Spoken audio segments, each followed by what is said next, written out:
रिश्तों में नजर लगती है। नजर के अंदर इतनी ताकत होती है तमन्ना जी, तंत्र से भी खतरनाक होती है नजर। जिनके लग्न में राहु बैठा हो और उनकी आंख के नीचे तिल हो, ऐसे व्यक्ति की नजर बहुत जल्दी लगती है। टॉक्सिक रिलेशनशिप्स भी क्या इसी नजर का कारण हो सकता है? दो लोग रिलेशन में हैं, उनका चंद्रमा अगर एक दूसरे से छठा है, 8वां है, 12वां है, तो उनके रिश्ते को नजर लगने की बहुत ज्यादा चांसेस होते हैं। रेखा और विनोद मेहरा की जो रिलेशनशिप थी, उसको भी बहुत भयंकर नजर लगी थी। इसकी कुछ रेमेडीज भी होती हैं? एक लोटा ले लो, उसके अंदर थोड़ा सा गंगा जल डालो और नॉर्मल पानी डालो।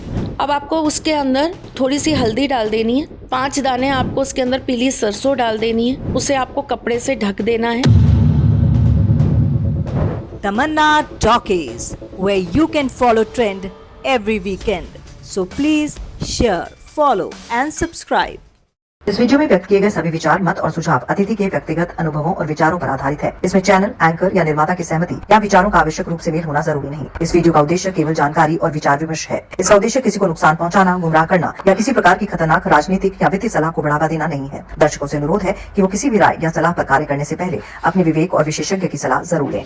नजर पे आती हूँ, क्या रिश्तों में, आम लोगों की बात कर रही हूँ, हम लोग हो गए या फिर कोई भी, रिश्तों में नजर लगती है? जो बिल्कुल लगती है।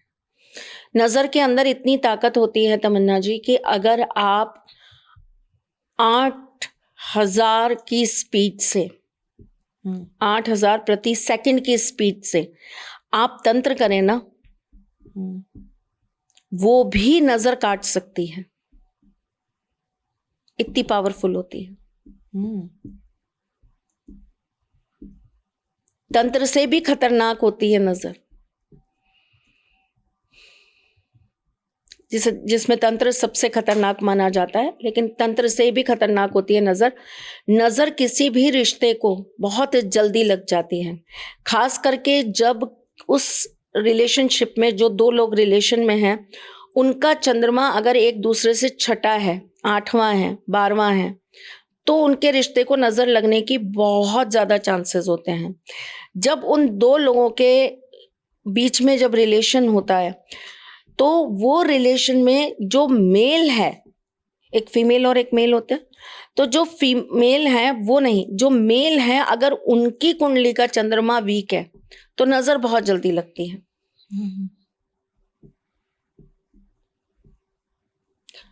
नजर ऐसी चीज होती है जो किसी भी चीज को खा सकती है, खत्म कर सकती है।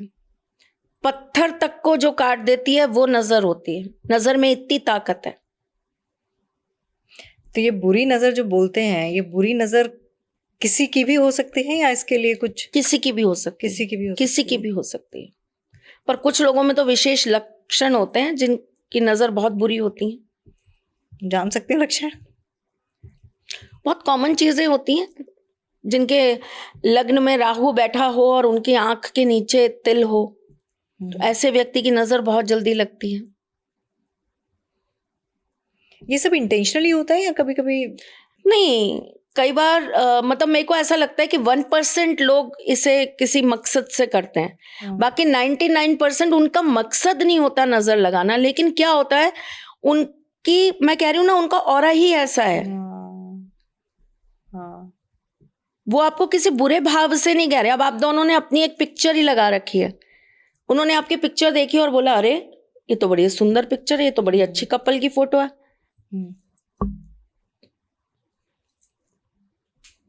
तो ऐसा किसी के साथ भी हो सकता है? ऐसा किसी के भी साथ हो सकता है। ऐसा कहते हैं तमन्ना जी कि रेखा और विनोद मेहरा की जो रिलेशनशिप थी, उसको भी बहुत भयंकर नजर लगी थी। अच्छा। इसी वजह से वो जो रिलेशन था उनका, वो बहुत खराब हो गया था। रेखा जी को थप्पड़ भी मारा था विनोद मेहरा जी की मदर ने, और वो इस हद तक बिगड़ गया था कि फिर वो दोनों अलग ही हो गए। वो भी नजर का कारण था? वो भी नजर का कारण था। अच्छा, कई बार कुछ रिलेशनशिप्स इतने टॉक्सिक होते हैं कि ना, कहते ना थूका जाए ना निगला जाए। तो ये टॉक्सिक रिलेशनशिप्स भी क्या इसी नजर का कारण हो सकते हैं? जबकि आप समझ सकते हैं कि कपल सही है, अगर आप इंडिविजुअल देखें मेल भी सही है, फीमेल भी अपनी जगह सही है, लेकिन फिर भी टॉक्सिटी बनी हुई है, चाहे वो आपके विचार मैच नहीं कर रहे, तो वो किस चीज का वो नतीजा? बहुत सारे रीजंस हो सकते हैं कि आपके जो रिलेशनशिप है उसमें आपकी कुंडलियां एक दूसरे को मैच अच्छा। नहीं कर रही हैं, आपके ग्रह की दशा जो चल रही है वो एक दूसरे के साथ में नहीं चल रही है, आप एक दूसरे के साथ तो हैं लेकिन उस किसी थर्ड पर्सन को उससे प्रॉब्लम हो रही है, तो वो आप दोनों की चीजों को काटने के लिए बार बार उस तरह की चीजें करता चला जा रहा है कि आपकी चीजें कट जाए, खराब हो जाए। जैसे मैं आपको एक बहुत छोटी सी बात बताती हूँ, कई बार क्या होता है कि दो लोग अगर रिलेशनशिप में और तीसरे को नहीं पसंद आ रहा, तो वो उस व्यक्ति का नाम बार बार लेता है। जो दो लोग रिलेशन में हैं उन दोनों के नाम बार बार लेता है, और नाम लेने के बाद में एक गिलास पानी लेके और उसके अंदर बहुत सारा जो है भस्म डाल के, है ना, और उन लोगों का नाम लेके और उच्चाटन करके, उच्चाटन होता है, वो उच्चाटन करके उस पानी को साउथ डायरेक्शन में फेंक देता है। आपको पता ही नहीं चलेगा कि ये क्या हो गया, आपको मालूम ही नहीं पड़ेगा ये क्या हुआ। हमारे रिश्ते में कल तक जिस इंसान को मेरी हर चीज पसंद थी उसको आज हर चीज बुरी लगने लग गई, छोटी छोटी बातों में कमियां निकलने लग गई। हाँ। तो कुछ इस तरह की चीजें भी लोग करते हैं, है ना, कुछ सिंपल ब्रेन वॉश करने की कोशिश करते रहते हैं। अब जैसे मैं आपको एक बहुत छोटा सा उदाहरण बताती हूँ, कुछ लोग हैं जो अपनी सोशल मीडिया पे अपनी पर्सनल लाइफ को शेयर करते हैं, ठीक है, आप उनके ना कभी वहां पर आने वाले कमेंट्स देखना, वो खुद परेशान रहते हैं उन कमेंट्स से। अरे एक हस्बैंड है वो अपनी वाइफ के लिए क्या कर रहा है, एक वाइफ है जो अपने हस्बैंड के लिए क्या कर रही है, ये उन दोनों का एक पर्सनल रिलेशन है। पहली बात तो मैं ये मानती हूँ कि ये चीजें सोशल मीडिया पे दिखानी ही नहीं चाहिए, ऐसा मेरा मानना है। आप खुद नजर लगने के लिए अपनी चीजों को लोगों के सामने लेकर आ रहे हो, वो शो ऑफ कर ही क्यों रहे हो। और अभी हमने रिसेंट एग्जांपल देखा स्मृति मंदाना का जी, और पलाश मंचाल का। उन्होंने मतलब बहुत शोर शराबे के साथ अपनी संगीत सेरेमनी सब कुछ किया, फोटोग्राफ्स अपलोड किए, एक एक चीज़ का रील बना के उन्होंने अपलोड की, वीडियो किया। उसके बाद जब तमाम चीज़ें हुई और शादी जो है वो पोस्टपोन कर दी गई, तो एकदम से सारे वीडियोस उन्होंने हटा दिए, सारे पोस्ट हटा दिए, और अब दोनों ने ही एक वो ईविल आई वो वाला इमोजी लगाया है। तो इसी का संकेत है ये कि नजर लग गई। बिल्कुल बिल्कुल 101% इसी का संकेत है ये।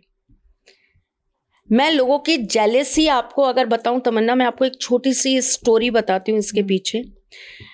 मेरे पास एक केस आया हुआ था, बहुत टाइम पहले की बात है, 2-3 साल पहले मेरे पास एक केस आया हुआ था। उसमें पता है क्या प्रॉब्लम थी, उनके घर में उनकी चाची नहीं चाहती थी कि ये दोनों का रिश्ता रहे, चाची सास नहीं चाहती थी कि ये दोनों का रिश्ता रहे।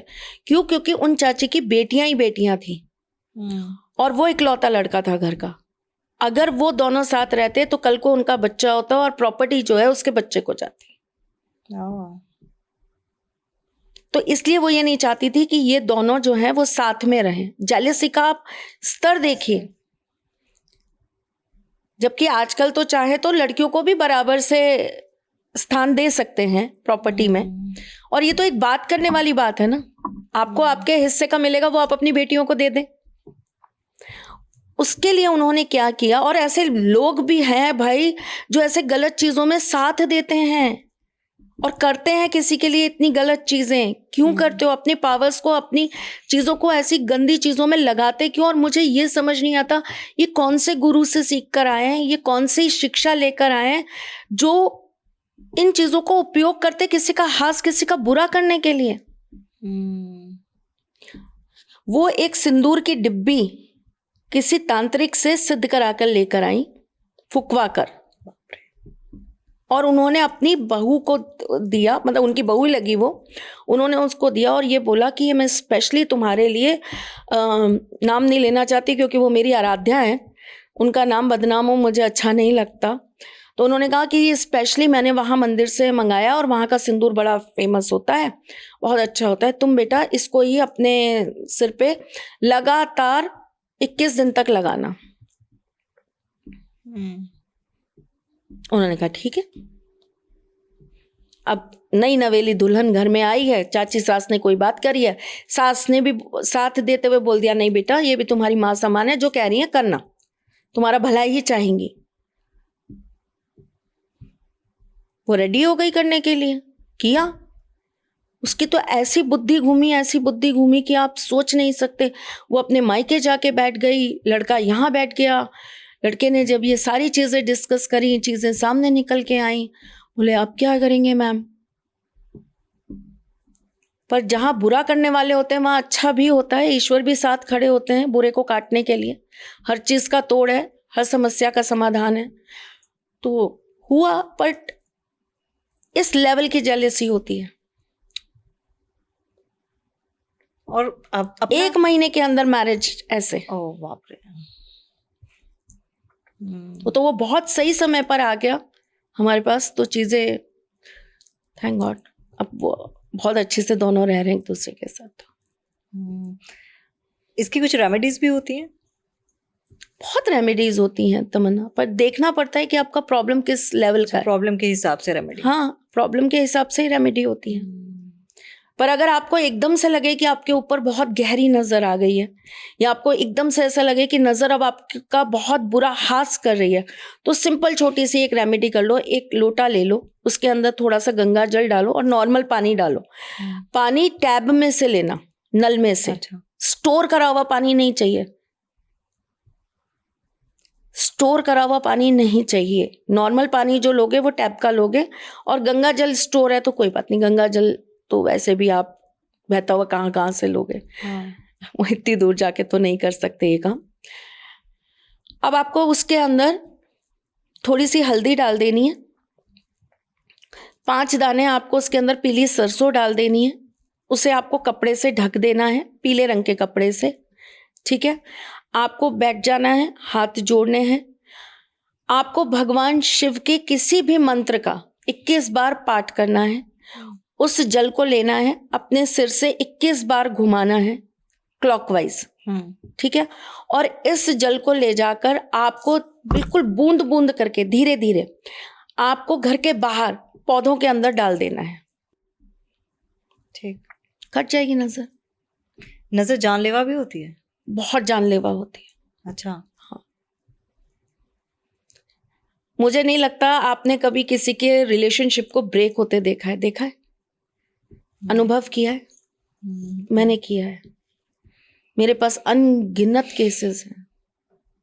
आपको पता है वो बच्चे ऐसे तड़पते हैं जैसे कोई मरने वाला आखिरी सांस पे कह रहा हो, मुझे थोड़ा सा और जिंदा रख दो, मुझे जीना है, मुझे थोड़ी सी जिंदगी और दे दो। उनके अंदर से जब तड़प कर वो आवाज निकलती है ना, माँ हमने क्या किया था, हमारे साथ ऐसा क्यों हुआ, माँ हमारी क्या गलती थी, हमारे प्यार में क्या कमी थी। आप यकीन मानो तमन्ना, आपको ऐसा लगेगा कि वो नहीं, आपके अंदर कुछ ऐसा है जो आपको मार रहा है। आप वो कसक सुन भी नहीं सकते। लोग बोलते हैं ना ये वशीकरण बताती हैं, ये बताती हैं, ये वो बताती हैं। वो जो दर्द मैं सुनती हूं ना, वो तड़प जब मैं देखती हूं ना। आपने कोरोना में लोगों को मरते हुए देखा है जी? कैसी घुटन होती है ना, कैसी सांस घुट रही थी, कैसा लग रहा था थोड़ी ऑक्सीजन मिल जाए। सेम वही घुटन होती है जब एक रिलेशनशिप टूटता है। उस समय लगता है कोई नशा, कोई दवाई, कुछ ऐसी मिल जाए जो हमें सुन कर दे, हमें शांत कर दे। हमें याद ही नहीं रहे हमने किसी से मोहब्बत की थी भाई। एक पल को लगता है खुद को हार्म करें, एक पल को लगता है दुनिया को जला दें। सच्चे दिल से अगर आपने किसी से मोहब्बत की है ना तमन्ना, वो ब्रेकअप बर्दाश्त नहीं होता लोगों को। ये सिर्फ फिल्मों की बातें हैं कि गाने गा लेते हैं ब्रेकअप पे, मेकअप करा लेते हैं, पार्लर चले जाते हैं। ये सिर्फ गानों तक की बातें हैं। इंसान मर जाता है जीते जी। हर आती सांस और जाती सांस के साथ ये कह रहा होता है कि थोड़ी सी जिंदगी और मिल जाती है। हर एक पल में आपके अंदर वो आस मिलती है, एक बार वो सामने आ जाए, कम से कम कुछ सवाल हैं जिनके जवाब मिल जाएं, और आपके अंदर वो सवाल एक इतना बड़ा क्वेश्चन मार्क छोड़ जाते हैं कि आपको यही नहीं पता होता कि ये जवाब कौन देगा हमें, कौन बताएगा हमें। जब हम कार्मिक रिलेशनशिप्स की बात करते हैं, कई ऐसे रिलेशनशिप्स भी होते हैं, जैसे ठीक है हस्बैंड वाइफ का है, लेकिन कभी कभी लाइफ में कोई तीसरा शख्स की भी एंट्री हो जाती है, ना चाहते हुए भी वो एंटर हो जाता है। तो क्या ये कोई पिछले जन्म का अधूरा प्यार रहता है, या फिर इसके पीछे भी कुछ स्ट्रैटेजी रहती है? कार्मिक तो डेफिनेटली पिछले जन्म का रहता है, 100% रहता है। और कार्मिक रिलेशनशिप आता ही इसीलिए है कि उस रिलेशनशिप में एक को दूसरे की वजह से पीड़ा भुगतनी ही पड़ेगी। कार्मिक अपना कर्जा ही उतारने आया होता है। कार्मिक रिलेशनशिप में एक व्यक्ति वो कर्जा उतार रहा होता है और दूसरा वो साहूकार होता है जो ये कहता है कि अभी तो तूने कर्जा कहाँ उतारा है, अभी तो तूने सिर्फ और सिर्फ मेरे को इस कर्जे का वो दिया है ब्याज, अभी तो मूल बाकी है। तो कार्मिक रिलेशन ऐसा है, आप जिंदगी भर चुकाते रहोगे, वो सिर्फ आपका ब्याज होगा, मूल फिर भी रह जाएगा। और किसी दुश्मन को भी कार्मिक रिलेशन कभी ना मिले, मैं तो ये कहती हूँ तमन्ना, या फिर उस व्यक्ति की याददाश्त इतनी कमजोर हो कि वो भूलने की ताकत रखे। क्यों? काश कोई ऐसी दवाई होती जिंदगी के अंदर या किसी मेडिकल में कि जो कार्मिक रिलेशन में आया होता उस व्यक्ति को याद ही नहीं रहता कि मैंने किसी से कभी प्यार भी किया था। लेकिन ये तो फिर हर जन्म में ऐसा चलता रहेगा सर्कल। दर्द ले तो लिया, कर तो दिया उसके लिए जो करना था, उस दर्द के साथ पूरी जिंदगी जीना।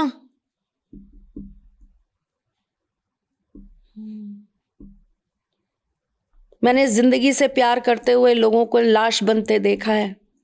ये होता है कार्मिक रिलेशन, और ये जिंदगी भर भुगतना पड़ता है। ये जिंदगी भर भुगतना पड़ता है। इसका कोई रेमेडी नहीं है? क्या? बहुत स्ट्रॉन्ग रेमेडीज होती हैं, लेकिन उसके लिए आपको पहले बहुत स्ट्रॉन्ग होना पड़ता है, क्योंकि ये रेमेडीज तभी लगेंगी जब आप अपने इमोशनल इस सेटबैक से बाहर निकल पाएंगे। कई बार मैंने कई ऐसे लोग भी देखे हैं जो हस्बैंड वाइफ हैं, ऐसा नहीं है कि उन दोनों में बनती नहीं है, बनती भी है, लेकिन फिर भी मतलब ऊपर वाला कुछ ऐसा खेल रचता है कि किसी तीसरे के साथ ही जो लाइफ के अच्छे एक्सपीरियंस होते हैं ना, वो दूसरे के साथ ही किए जाते हैं। तो वो कोई इंटेंशनली नहीं कर रहा कि भैया मैंने अपने पति के साथ ये पल नहीं बिताना, मैंने किसी और, लेकिन वो ऐसा लगता है जैसे ऊपर वाला ही कराया जा रहा है। समझदारी नहीं होती इंसान में। होती है। फिर कैसे ऊपर वाला कराया जा रहा है? ऊपर वाला हाथ पकड़ के कह रहा है कि तू किसी दूसरे के साथ जाके बैठ जा। नहीं, फिर ये तो देखो, ये तो वो चीज हुई कि आप एक तो चोरी ऊपर से सीना चोरी। हाँ, सही कि एक तो आप गलत करो, फिर आप ये एक्सक्यूज दो कि हम तो थे ही नहीं, हम तो कर ही नहीं रहे थे। तो भाई कौन सा भूत प्रेत था तुम्हारे अंदर? आ जाते अच्छे किसी साधक के पास, मेरे हस्बैंड से पूछ लेते ऐसा कौन सा भूत है मेरे अंदर, वो बता देते कौन से टाइप का भूत है तुम्हारे अंदर जो तुम्हें किसी और के साथ जाने पर विवश कर रहा है। बिल्कुल नहीं। चीटिंग कभी भी किसी भी तरीके से आपसे कोई नहीं करा सकता। ये आपकी अपनी खुद की पर्सनल चॉइस होती है। सही है। हाँ, आप ये कह सकते हैं कि आप उस रिश्ते में हो ही नहीं कभी, आप थे ही नहीं कभी, आपको प्यार था ही नहीं उस रिश्ते में कभी। तो वो प्यार आपको कहीं और से मिला तो आप उस व्यक्ति के साथ अपने आप को जोड़ पाए, आप ये कह सकते हो। पर प्यार होना और फिजिकल होना ये बहुत अलग अलग बातें हैं। हम बहुत सारी बातें करते हैं आपस में, हम एक दूसरे के साथ बहुत सारी चीजें शेयर करते हैं, लेकिन वहां पर जरूरी नहीं है कि हम उस रिलेशनशिप को उसी तरीके से लेके जाएंगे। और लेके जाना है तो फिर सही प्रॉपर डिसीजन करिए कि सामने वाला मुझे बहुत मार रहा है, मुझे बहुत प्रताड़ित कर रहा है, मुझे बहुत दुख दे रहा है, तो भाई मैं अब उस शादी में नहीं रह सकती, तो छोड़िए, छोड़ दीजिए। मत इतना दर्द, इतना दुख, इतना तकलीफ सहिए, उसे आप जयराम जी की करिए और फिर अपनी एक नई बिगनिंग स्टार्ट करिए। वो तो बात समझ में आती है। सबसे बड़ा पाप क्या है रिश्ते में? सबसे बड़ा पाप धोखा। धोखा नहीं देना चाहिए किसी को भी, किसी भी रिश्ते में धोखा नहीं। ईमानदारी होनी चाहिए पूरी, वही पाप है। और वो गलती नहीं है, वो पाप है। जिसे लोग ये कह देते हैं कि हमसे गलती हो गई, नहीं, पाप। और पाप का पश्चाताप बहुत लंबा होता है फिर का। तमन्ना, वही मैं पूछने वाली थी, कैसे, क्या सजा होती है इसकी? आप ये सोचें कि वो कुछ चीजें करने से, सॉरी बोलने से खत्म हो जाएगा, नहीं, कभी नहीं होता। तो जैसे कि आपने कहा कि एक्सक्यूज, क्या कभी दिमाग भी खराब हो सकता है कि इंसान का, ऐसे जैसे तंत्र मंत्र से कुछ ऐसा भी तो किया जा सकता है, तो उसका कैसे पता चलेगा? सामने वाला आपके ऊपर तंत्र मंत्र कर रहा हो ऐसा? हाँ, कर सकता है, क्यों नहीं कर सकता, कर सकता है। तो फिर जब हम जैसे एस्ट्रोलॉजर्स ये बताते हैं, छोटे छोटे उपाय करवाते हैं, बोलते हैं कि हल्दी के पानी से नहाना स्टार्ट करिए, रोज जो है मंदिर में घी का दीपक जलाइए, एक माला रोज जाप करिए, तुलसी माता के पौधे में जो है आप जल चढ़ाइए, शाम को अपने घर के अंदर कपूर जलाइए, अपने घर में हफ्ते में 2 बार नमक के पोछे लगाइए, अपने घर के मुख्य द्वार को जो है आप गोमूत्र से अच्छी से साफ करवाइए, अपने घर के मुख्य द्वार पर आप स्वास्तिक लगवाइए, स्वास्तिक के चिन्ह बनाइए। आप विशेष तिथियों पर, विशेष त्योहारों पर अपने घर में इस तरह की पूजा करिए। ये मंगलवार का उपाय करिए, ये शनिवार का उपाय करिए। जब ये चीज़ें हम सिखा रहे होते हैं और दुनिया ये कह रही होती है कि ये पागल बना रहे होते हैं, तो उस समय ये क्वेश्चन क्यों नहीं पूछा जाता? उस समय ये निकलकर सवाल क्यों नहीं आता कि दुनिया के अंदर सब कुछ चल रहा है, लोग तंत्र भी कर रहे हैं, लोग ब्लैक मैजिक भी कर रहे हैं, लोग लोगों को बहका भी रहे हैं, उनको हिप्नोटाइज भी कर रहे हैं, तो ये इतनी आसानी से हमारे ऊपर क्यों हो जाता है? हम इसके गहराव में इतनी जल्दी क्यों आ जाते हैं? क्योंकि आपके ग्रह कमजोर हैं, आपके गण कमजोर हैं, आपका ऑरा कमजोर है, इसलिए आप बहुत जल्दी उस चीज के अंदर आ गए। आपको वो चीजें बहुत जल्दी पकड़ लेती हैं, कैद कर लेती हैं, आप पर हावी हो जाती हैं। जिसकी इम्यूनिटी पावर कमजोर होगी उसी को तो बार बार जो है बीमारियां पकड़ेंगी ना। बिल्कुल। तो बस आप उसको इस तरीके से समझ लीजिए कि आपके ग्रह कमजोर होना, गण कमजोर होना, ऑरा कमजोर होना, आपका इम्यूनिटी कम होना है, तो नेगेटिविटी तुरंत आपके ऊपर हावी हो सकती है। तो उसको बढ़ाने के लिए ही तो हम आपको उपाय बताते हैं। सोमवार को ये करिए, मंगलवार को ये करिए, सोमवार को ये कपड़े पहनने चाहिए, मंगलवार को ये कपड़े पहनने चाहिए। ये हम आपको इसलिए नहीं कि हम आपको अंधविश्वासों में ला रहे हैं, हम आपको ये बता रहे हैं कि अगर आपको नहीं पता कि आपका ऑरा कितना स्ट्रांग है, तो आप दिन के हिसाब से जब इस कलर के कपड़े पहनेंगे तो वो रंग आपके ऑरे को बढ़ा देगा।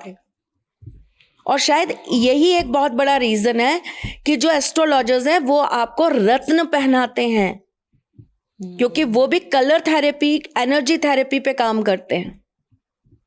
बिल्कुल सेम वही हम आपको कपड़ों से करा देते हैं। भाई मैं तो नहीं खरीद सकती 50 लाख का नीलम, मेरी तो नहीं है हिम्मत खरीदने की कि मैं 50 लाख का नीलम खरीद लूं, मैं 5 लाख का जो है रूबी खरीद लूं, नहीं खरीद सकती। तो मैं क्या करूं? सरल सिंपल उपाय वो आपको बता देते हैं। केसर का तिलक लगाइए, हल्दी से स्नान कर लीजिए। कोई खास दिन होता है जब ये नजर सबसे ज्यादा इफेक्टिव होती है? शनिवार। शनिवार। और कटती भी उसी दिन सबसे ज्यादा है। अच्छा, आप ये देखिए, लगती भी उसी दिन सबसे ज्यादा और कटती भी उसी दिन सबसे ज्यादा है। Tamanna Talkies, where you can follow trend every weekend. So please share, follow and subscribe.